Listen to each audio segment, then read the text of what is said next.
Phone करा. मी त्यांना केला आणि त्यांनी आनंदाने या आमंत्रणाचा स्वीकार केला. हे राहुरीवरून आलेले आहेत. ते स्वतः ॲक्च्युली होमिओपॅथिक डॉक्टर आहेत.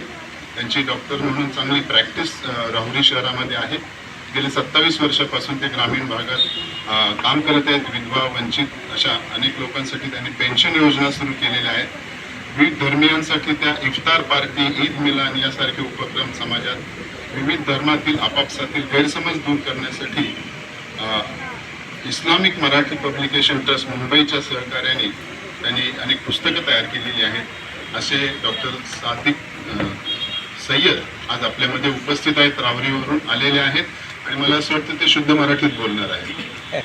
थँक्यू.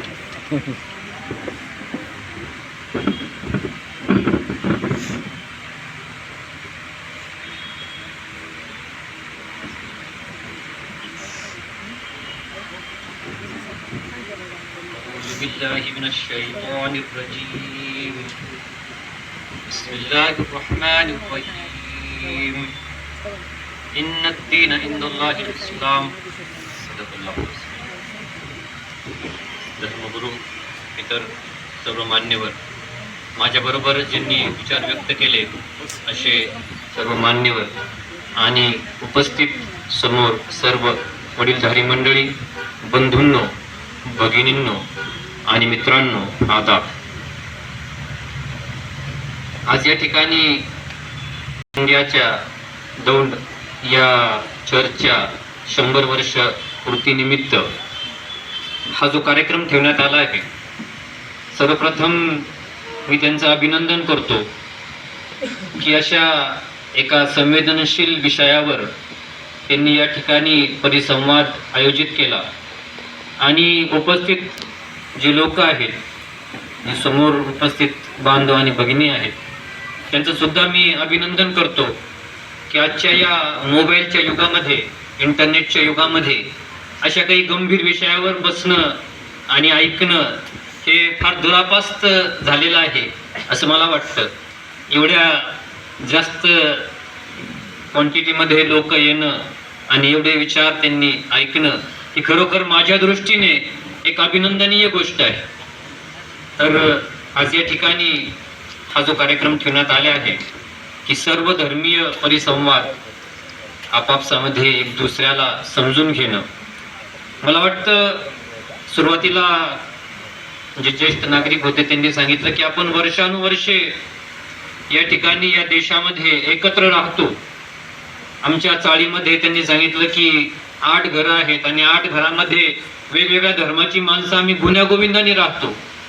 परंतु मला असं वाटतं की आपण एकत्र राहतो, परंतु आपल्या एक दुसऱ्याच्या धर्माबद्दल, त्यांच्या आस्थाबद्दल आपण एक दुसऱ्याला जाणून घेत नाही. आणि ही आज काळाची गरज आहे की आपण एक दुसऱ्याला जाणून घ्यावं. संवाद अगर आमच्यात झाला नाही तर संवाद निर्माण होतो. संवाद जर आपल्यामध्ये झाला निर्माण तर संवाद निर्माण होण्यापासून आपण थांबू शकतो. आणि या देशात विविधतेतून एकता जो आहे, ज्याप्रमाणे एका फुलदाणीमध्ये वेगवेगळी फुलं असतात आणि ते जी फुलं आहेत ती वेगवेगळी असल्या कारणानं ती फुलदाणी जी आहे ती उत्कृष्ट दिसते. ज्याप्रमाणे आम्ही बसलो, तुम्ही मुस्लिम धर्माचा, की हिंदू धर्माचे, त्याच्या शेजारी बौद्ध धर्माचे, त्याच्या शेजारी जैन धर्माचे, त्याच्या शेजारी ख्रिश्चन धर्माचे, अशी आम्ही बसलो होतो. विविध फुलं आहेत ती या एक फुलदाणीमध्ये आणि ते आमचं सौंदर्य आहे. तर हा फार स्तुत्य असा उपक्रम आहे ख्राइस्ट चर्च ऑफ दौंडचा की त्यांनी या ठिकाणी हा असा उपक्रम. मला असं वाटतं की धर्म हा जो आहे तो माणसाला जोडणारा पूल आहे. जर धर्म माणसाला जोडत नसेल, धर्म जर माणसाला जोडत नसेल, तोडत असेल, तर तो माझ्या दृष्टीने धर्म नाही, अधर्म आहे. धर्म हा आहे जो माणसाला जोडणारा आहे, तो संवाद आहे, तो पूल आहे माणसामध्ये, माणसाला जोडणारा पूल आहे धर्म. आणि या दृष्टीने आपण त्याकडे बघितलं पाहिजे. धर्म काय आहे? मी आता या ठिकाणी ज्यावेळेस आलो, गाडीतून एंट्री केली, आमच्या समोर एक डॉक्टर पीरजादे आमचे इथले आहेत ते होते. त्यांनी सांगितलं हे हॉस्पिटल आहे. मी ज्यावेळेस एंट्री केली तर समोर एक बोर्ड होता, जनसेवा ही ईश्वर सेवा. जनसेवा ही ईश्वर सेवा.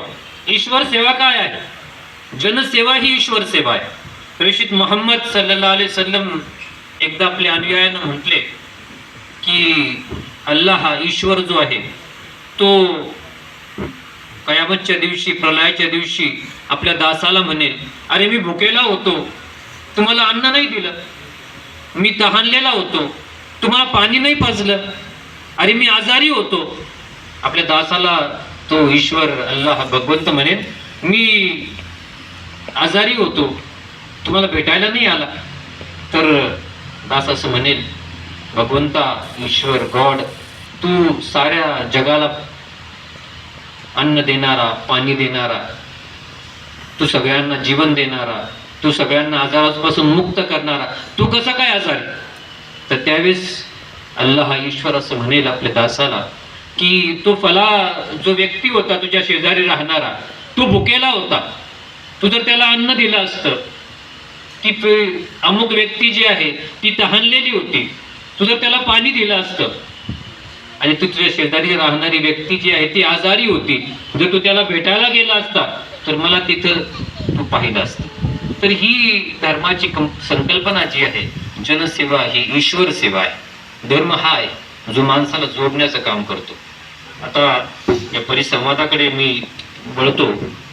परिसंवादात जे विषय दिले आहेत, मला वाटतं ही फार काळाची गरज आहे आज, की आपण एक दुसऱ्याला समजून घेणं, आपल्या आस्था, आपल्या श्रद्धा आणि माझ्या त्याच्या व्यक्त्यांनी फार सुंदरपणे आपल्या धर्माबद्दलची ही एक सुंदर माहिती आपल्या समोर दिली, जेणेकरून आपल्या माहितीमध्ये, आपल्या ज्ञानामध्ये निश्चित प्रकारे भर पडली आमच्या ज्ञान.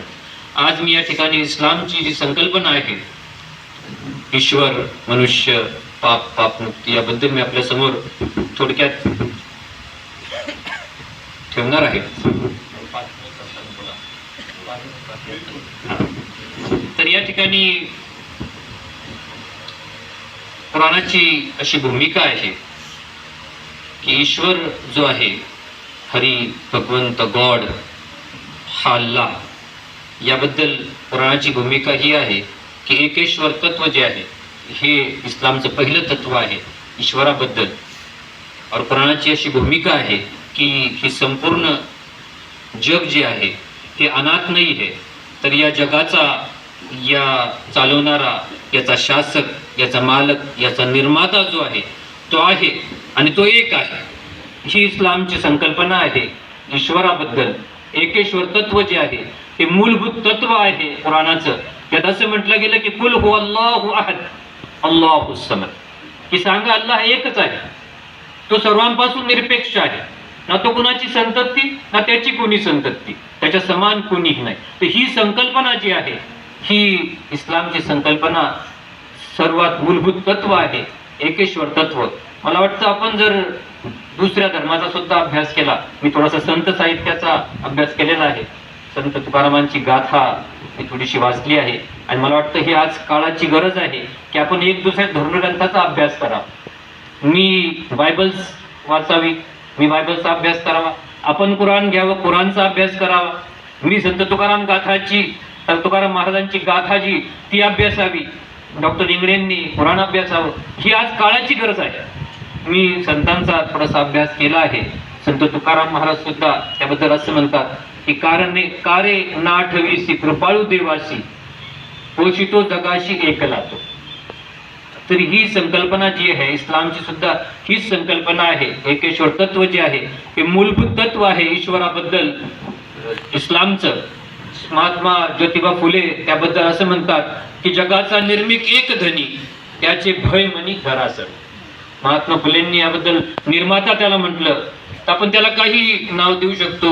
अल्लाह, ईश्वर, हरी, भगवंत, गॉड, तो एक आणि एकच आहे, सबका मालिक एक आहे. तर ही संकल्पना आहे ईश्वराबद्दल दिव्य पुराणाची.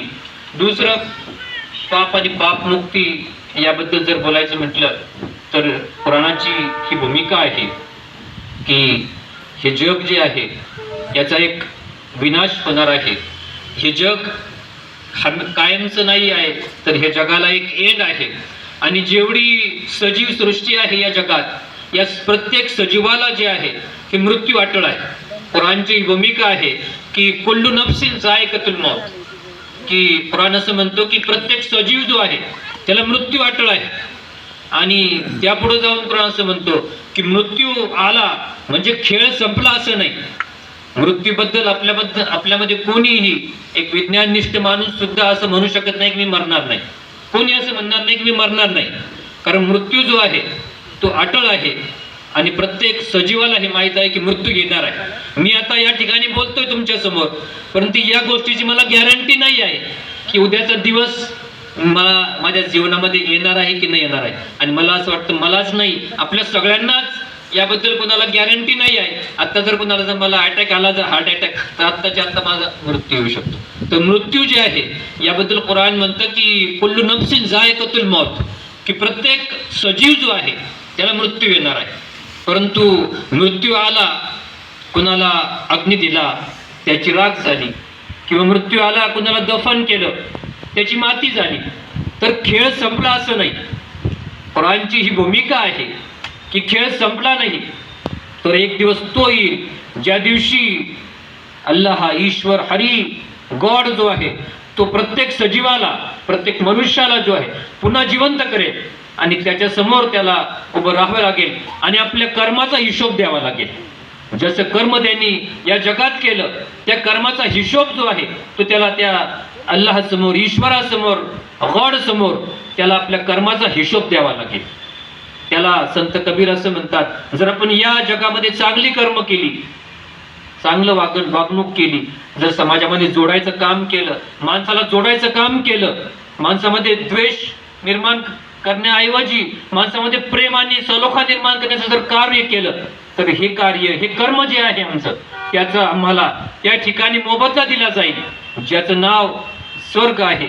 आणि जर या जगामध्ये आपण माणसाला तोडण्याचं काम केलं, एक दुसऱ्याला लावालावी करायचं जर काम केलं, एक दुसऱ्यामध्ये वैर निर्माण करण्याचं जर कार्य केलं, ते नरक आहे. तर ही केली तर चांगला मोबदला मिळेल, आणि वाईट जर कर्म केली तर वाईट त्याचा मोबदला त्याला दिला जाईल. ही संकल्पना पुराणाची आहे. पुराणामध्ये असं म्हटलं गेलं की फमन यअमल मिस्काल जर्रतिन खैरन यरा वमन यअमल मिस्काल जर्रतिन शर्रन यरा, की ज्यांनी जर्रा बरोबर म्हणजे कण बरोबर, ज्यांनी कण बरोबर सुद्धा चांगली कार्य केली तर त्याचं ते चांगलं कर्म जे आहे ते वाया जाणार नाही. अल्लाह, ईश्वर, हरी जो आहे, गॉड जो आहे, त्या कर्माबद्दल त्याला त्याचं फळ त्याला दिलं जाईल.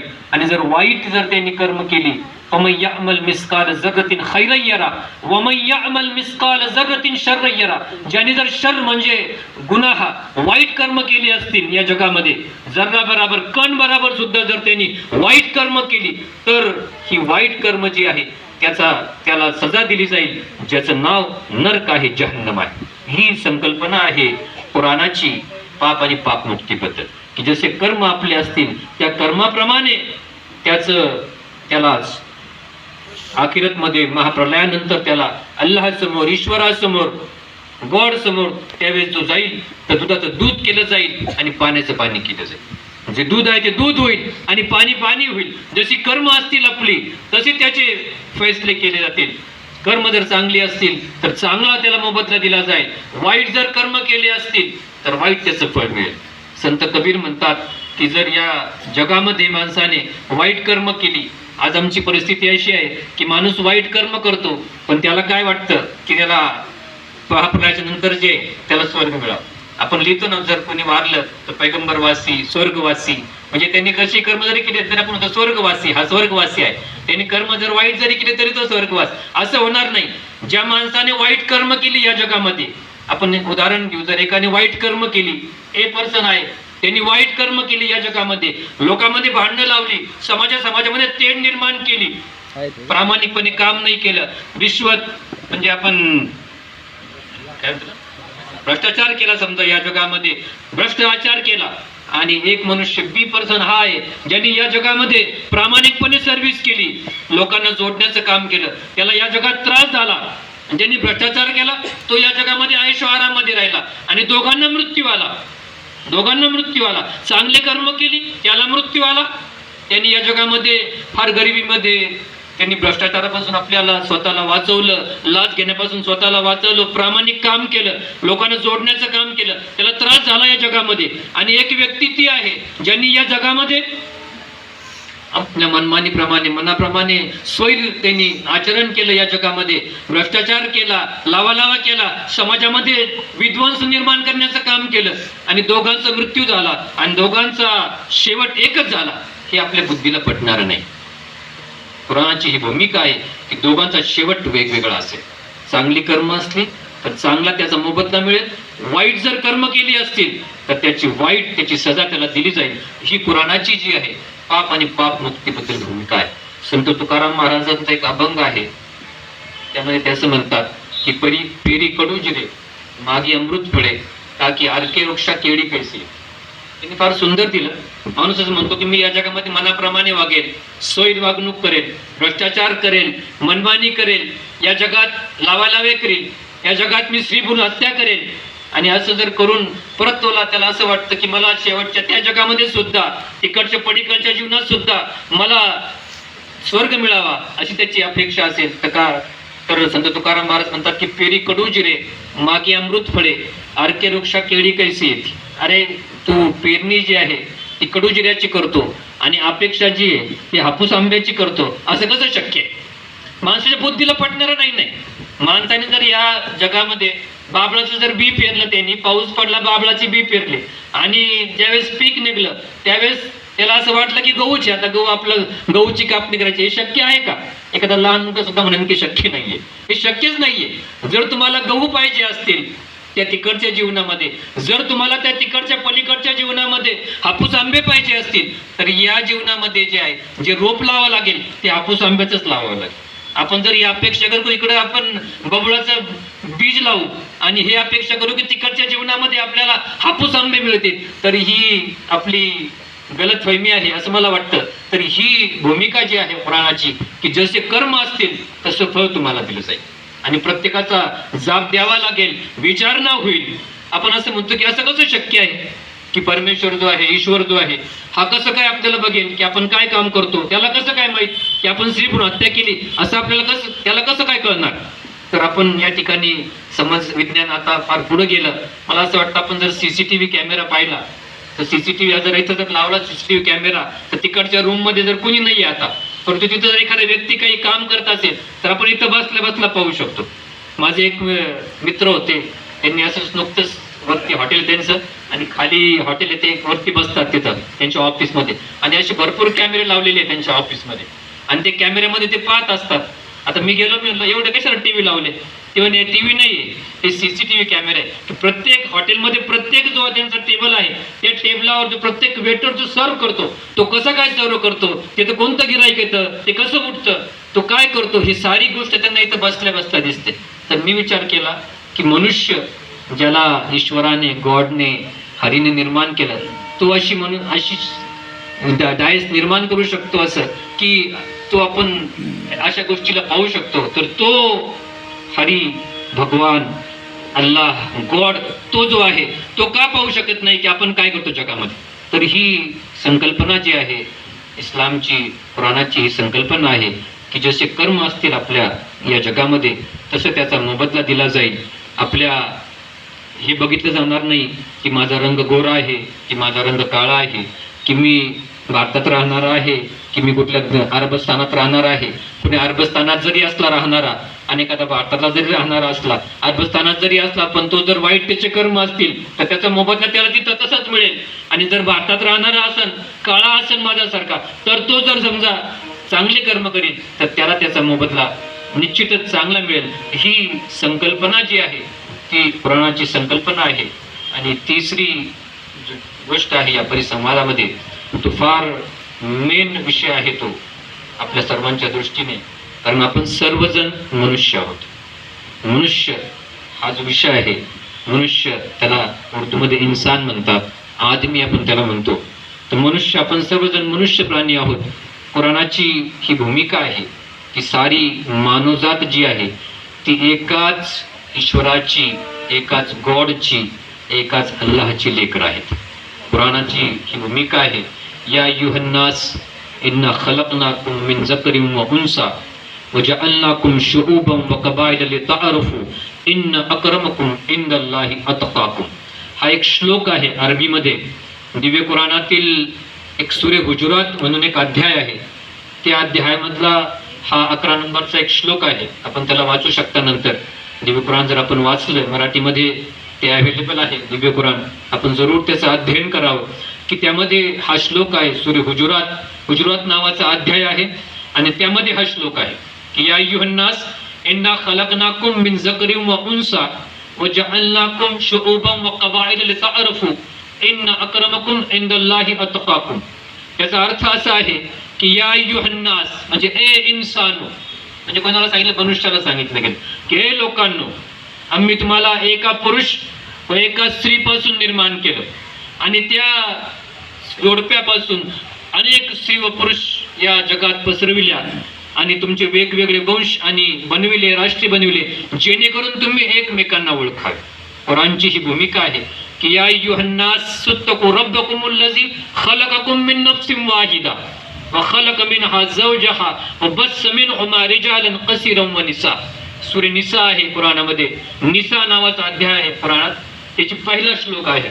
या श्लोकामध्ये असं म्हटलं की या अय्युहन्नास सुत्तकू रब्बकुमुल्लझी खलककुम मिन नफ्सिन वाहिदा, की हे इन्सानो म्हणजे हे लोकांनो, हे मनुष्यांनो, आम्ही तुम्हाला एका जीवापासून निर्माण केलं. आपल्या पालनकर्त्याचे भय बाळगा.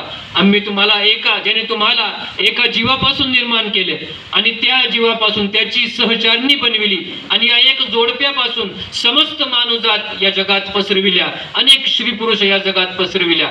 तर ही भूमिका जी आहे कुराणाची मनुष्याबद्दल आहे की मनुष्य प्राणी संपूर्ण मानवजात जी आहे ती एकाच माता पित्याची संतान आहे. ही पुराणाची भूमिका आहे आणि हा विश्व बंधुत्वाचा संदेश आहे पुराणाचा. तर या ठिकाणी सर्वात इम्पॉर्टंट जो विषय आहे, कारण आपण सगळे मनुष्य आहोत, आपण माणसं आहोत, तर कुराण म्हणतो की संपूर्ण मानवजात जी आहे ती एकाच माता पित्याची संतान आहे. आणि काय आहे ते? कुराणाची ही भूमिका आहे की आदम त्यांचं नाव अलैहिस्सलाम आणि हव्वा त्यांची पत्नी अलैहिस्सलाम, त्यांना आपण इंग्लिशमध्ये ॲडम म्हणतो, ॲडम आणि ईव, आणि आपण त्याला हिंदू भाषेमध्ये आपण पुराणामध्ये त्याचा उल्लेख मिळतो की आदिम आणि हविया. तर हे सगळे एकच आहे आणि या एका जोडप्यापासून सारी मानवजात या जगात पसरवली गेली. तर आम्हाला या गोष्टीकडे म्हटलं गेलं की संपूर्ण मानवजात जी आहे ती एकाच मात्या पित्याची संतान आहोत. आपण सर्वजण जे आहोत, आपण भाऊ आहोत, बंधू भगिनी आहोत. आता इंग्रज डॉक्टर जे आहेत ते माझे मोठे बंधू आहेत. का? कारण एकाच मातापिताची आपण संतान आहोत. या माझ्या भगिनी आहेत. तर ही संकल्पना जी आहे कुराणाची, आपण जर विज्ञानाच्या दृष्टीने पाहिलं की असं आहे का खरं? माणूस एकमेकाचा खरंच एकाच मातेपित्याचे संतान आहेत का? आपण जर पाहिलं तर या दृष्टीनं रक्त जे आहे हे फार इम्पॉर्टंट आहे. ब्लड आपण पाहतो की एक दुसऱ्याचं रक्त एक दुसऱ्याला चालतं. जर माझा रक्तगट जर आहे तो बी पॉझिटिव्ह आहे आणि मोरे सरांचा जर रक्तगट बी पॉझिटिव्ह आहे आणि मला जर रक्ताची गरज लागली तर मला रक्त चालन का नाही? मोरे सरांचं चालेल, कारण आम्ही सगळे मनुष्य आहोत. आपलं रक्तगट जर एक असेल तर एक दुसरं रक्त चालतं नाही सर, ते पळतं. रक्त जे जीवदान देतं, म्हणजे जीव जाणार होता, रक्त दिलं, जीवदान भेटलं त्याला, म्हणजे हे रक्ताचं नातं आहे आपल्यामध्ये. फादर जे आहेत ते माझे रक्ताचे नाते आहेत, त्यांच्याबरोबर डॉक्टर इंग्रज आहेत, त्यांच्याबरोबर माझं रक्ताचं नातं आहे आणि आपण सर्वजण जे आहात त्यांच्याबरोबर माझं रक्ताचं नातं आहे. तर ही संकल्पना जी आहे मनुष्याची या इस्लामची आहे. माझा वेळ संपत आले आहे.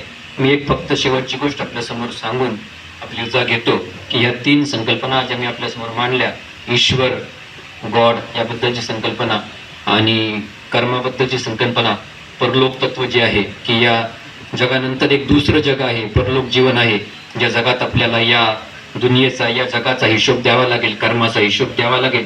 आणि तिसरं जे आहे मनुष्य, आपण सर्वजण भाऊ बंधू भगिनी आहोत.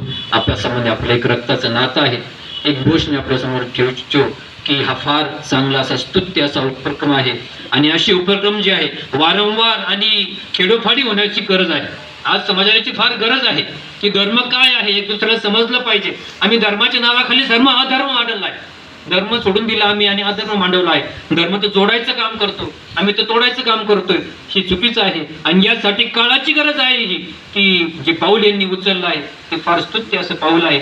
आम्ही सुद्धा इस्लामिक मराठी पब्लिकेशन ट्रस्ट चालवतो, त्या माध्यमातून हेच काम करतो की जी मराठीतून आम्ही दिव्य कुराणाचं मराठी भाषांतर केलं. त्याचा उद्देश हाच आहे की आपण सर्व देशवासियांपर्यंत दावत आहे, त्यांनी अध्ययन करावं. मी बायबलचं अध्ययन करावं, मी संत तुकोबा गाथाचे अध्ययन करावं, मी गीतेचा अभ्यास करावा. सरांनी डॉक्टर इंगळेंनी जे आहे तो दिव्य कुराणाचा अभ्यास करावा. या दृष्टीने IMPT ने मराठीमधून कुराणाचं भाषांतर केलं आहे.